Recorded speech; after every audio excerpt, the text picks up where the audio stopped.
Champions League, 7-5 c'est la Champions League, 9-1 c'est la Champions League, 9-2 c'est la Champions League. Salut tout le monde les gens, et bienvenue pour ce nouveau record du monde. Je vais vous parler d'un homme avec une malchance incroyable, car il a été frappé par la foudre, non pas une ou deux fois, mais 7 fois au cours de sa vie.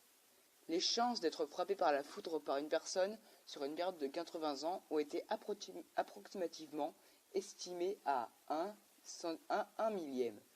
Ces chiffres ne s'expliquent pas tout à fait à l'homme qui détient ce record, qui par la nature de son travail était plus exposé aux tempêtes que la personne moyenne.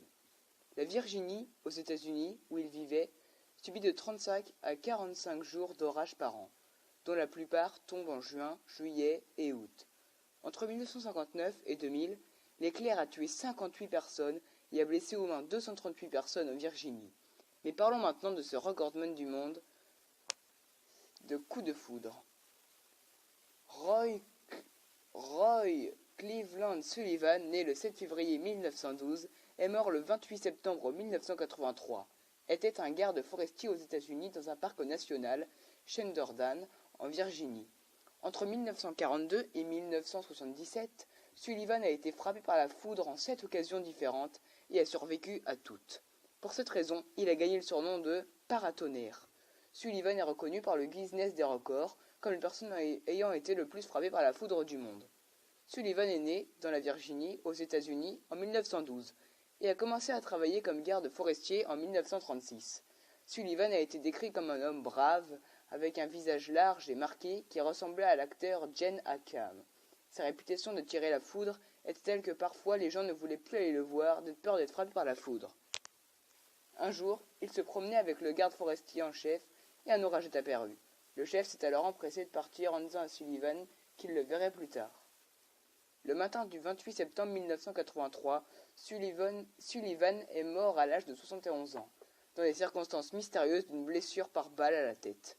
Officiellement, il s'est suicidé, allongé dans son lit, à côté de son épouse qui avait 30 ans de moins, et qui ne serait pas aperçue de son décès pendant plusieurs heures. Plutôt étrange vu le bruit que fait un coup de feu. 2 de ses chapeaux frappés par la foudre sont exposés aux Américains. La première fois que cet homme a été frappé par la foudre se produisit en 1942. Il avait 30 ans et voulait se protéger d'un orage dans une tour de guet. Malheureusement, la tour n'avait pas de paratonnerre et la foudre le frappa 7 ou 8 fois. Le feu se répandant de la tour, Sullivan s'en est enfui après quelques mètres, il a reçu un coup de foudre. À la fin de sa vie, il disait ce premier coup de foudre était le pire qu'il avait subi, lui laissant une brûlure tout au long de sa jambe droite et un trou dans sa chaussure. En 1970, il était dans la cour de sa maison quand un éclair frappé un transformateur électrique à proximité d'un éclair est ressorti transformateur pour le frapper à l'épaule. Son dernier foudroiement s'est produit le 25 juin 1977. Alors qu'il pêchait tranquillement dans un étang, l'éclair a frappé le haut de sa tête et s'en est répandant vers le sol, lui a brûlé la poitrine et l'estomac. Ses cheveux, bien sûr, ont pris feu, encore une fois.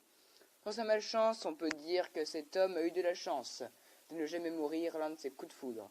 Il a même raconté que lorsqu'il était enfant, la foudre avait déjà frappé la lame de sa faux sans le blesser, alors qu'il aidait son père à couper le blé dans un champ. Voilà pour ce record du monde aujourd'hui. J'espère que ça vous a plu. N'hésitez pas à laisser un gros pouce bleu qui pointe vers le ciel. Et surtout, abonnez-vous. Bye!